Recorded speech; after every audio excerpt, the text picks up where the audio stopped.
Gentlemen, I have some unfortunate news for you today, and that is the tests never end. Yeah, you thought it was over, but no, it's just getting started. That's why in today's video, I'm gonna show you exactly how women secretly test men before the first date. Oh, you thought it was just on the date or after the date in relationships? Not the case whatsoever. It starts from the very beginning, and most guys fail these tests. But now with this knowledge, you are not. So let's go ahead and get this video started. So I remember I was on FaceTime with this woman. We met on a dating app and she seemed pretty interested. And so I just wanted to verify a few things, see her personality, kind of catch a vibe before I invest some time in her. And I remember we had a good conversation up until she asked me this question. And this question she asked me was pretty much whenever I asked her out. She said these few words, and that was, "What did you have in mind?" Now, that's the first test, guys. And that test is so simple and often so overlooked. And here's exactly where it happens. It happens whenever you do the soft close. So for example, when I was on FaceTime with her, I said, "Hey, what's your schedule like next week? We should meet up and talk more soon, or we should get up and do something." Obviously, I'm trying to lead and plan the date, but this also happens through text. You can try to set up a date and they'll always ask this question, "What did you have in mind?" Now, most guys wouldn't even realize that this is a test, but the truth is it is. And what is the test? It's a test of your leadership. Now, I'm gonna tell you how I failed this test when I was on FaceTime. I told her, I'm not sure I can let you know through text, or I gotta figure something out. And the reason why I failed that test is because I wasn't really prepared for her to ask that question. I thought she would have asked, "Hey, I'm down, sure, just let me know." But she asked, "What did I have in mind?" putting me on the spot in that moment. Now, like I said, if you don't have a plan or if you don't know what to say, you will fail this test. Most guys will say, "Oh, we can do whatever you want," or "I was hoping you would have an idea." "I'm not sure, but I'll let you know." That's what I said. All this stuff is bad. It doesn't put you in the leadership position, and you're coming from the idea that, "Hey, I'm asking you out, but can you plan it for us?" Women want a masculine man, a man who's actually going to take charge and lead. So here's what you're going to say in order to pass this test, whether it be on FaceTime, phone, or even through text. You're going to say, "I know a cool area where we can relax and have a good conversation." This works because you're giving her now the idea of what you want to do. It's still a little bit vague, so you're not necessarily telling exactly where you're gonna go or exactly where it's gonna be at. You're just gonna let her know that you happen to know a cool area, and this area could be a lounge, a bar, ice cream spot, whatever your usual first date plan is. Now, sometimes this test is to pretty much ensure, based on whatever you're telling her, is essentially worth her time. So not always is this a leadership test. Sometimes women will ask this question just to see if they would want to go, or if the invitation is extravagant enough, or if the offer is good enough for her to say yes to. And in this case, I say hold true to your boundaries, hold true to what you usually do. And if for whatever reason, maybe you're talking to a really attractive woman and you kind of feel a sense of deviation from your usual plan, don't do so whatsoever. Stick to the plan of what you usually do and just let her know what exactly you plan to do. Now, the next test is one that happens far too often, and this more so goes into the switching of the masculine versus the feminine frame. And what happens is when you tell her the location, what she'll try to do is change the location. So she might say something like, "No, I actually don't like that place. How about other place instead?" Or, "Do you like X? How about we go there?" Now, I have personally experienced that this happens definitely more with masculine women. If a woman is feminine in your frame, highly attracted to you, it honestly doesn't matter where you go. She's gonna make the effort in order to meet you there. Doesn't matter if it's a drive, 30 minutes, an hour.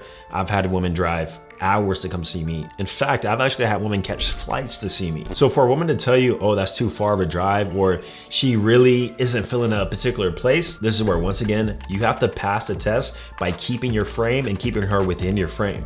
So how do you do this? You don't comply based on what she's saying, but instead you make maybe another suggestion. You don't have to be super strict with it. You don't have to be like, "No, this place," or "We're not going out on a date." No, you can make another suggestion. Maybe that falls in line with something she offered. However, you don't want to fully comply and change the date location based on what she's saying, because now you've failed that test, and now you're slowly falling into her frame. And these are so subtle things that actually start in the beginning. Remember, how you start is how you finish. And so if you keep a woman within your frame, if you keep the leadership role, then more than likely it's going to continue throughout that phase, especially whenever you're out on the date. However, before, if you fall within her frame, go to her date location, now you'll start to notice subconscious cues of her starting to actually lead the date. Oh, how about we go here next? Oh, I also know this other place. Then you're going to ask yourself, what has happened? She's now leading the date. Like, what's going on? So keep her within your frame, pass the test. That is the easiest way. By the way, if you're looking to improve your online dating skills, specifically in the text area, but not only that, improve yourself when it comes to attraction, learn how to use my dating funnel texting strategy to actually set up more dates and have women messaging you first, then click the link down below. This will be your chance to work with me one-on-one to install my digital Romeo blueprint into your current online dating process. And I can guarantee you, not only will you get more results in the form of more matches, more dates, but it'll be women who you're actually attracted to. So I'm gonna leave a link down below this video. Hope to talk to you soon. Now, test number 3, and God, I hate this one. I really do. And that is from the fact that she will leave you on red after the hard close. Now, at the beginning, we talked about the soft close. Soft close is when you just make a subtle invitation. Hey, we should meet up and talk more soon. Hey, what's your schedule like? You know, we should meet up and move this conversation in person. A hard close is after she has agreed to the soft close. So maybe she has asked, what do you have in mind? You tell her, she then agrees, and then you send a specific time and date. But after that, she just leaves you on red. How many times has that happened to you? Where everything was going well, she seemed pretty high interest, but you set the date, and now she just goes ghost. You might feel a little nervous, you might not know what to do, but I can tell you what not to do, and that is do not follow up. Why? Because this is now a test of your eagerness and neediness. I'm telling you, some women do these tests unconsciously. They don't even realize that they're testing you in the moment. And who knows what might be going on. She might be texting her friend. She might be trying to organize something with another guy who she might have to rearrange a schedule for. But I can assure you, if you follow up in a few hours or after a day with a question mark or trying to start a new conversation, then you are in fact failing the test and putting yourself in the weaker position. Do not do it whatsoever. And this will happen a lot. You can bet every dollar I have that this will happen at least once a month if you're talking to a high volume of women, especially on online dating. It's just the way it is. But not even online dating. You can meet a woman in any context. Eventually, you're gonna have to start texting her, and this happens time and time again. In fact, I was working with a client, and this exact situation happened to him, and he showed me it.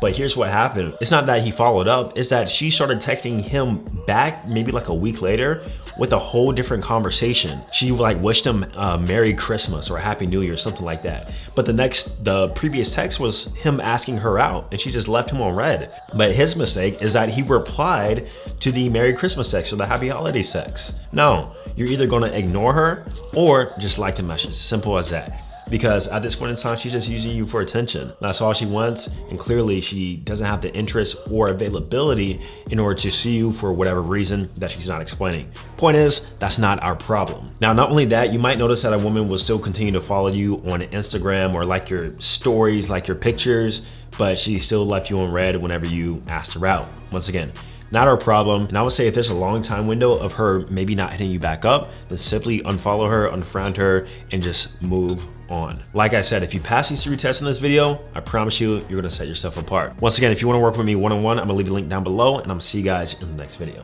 Peace.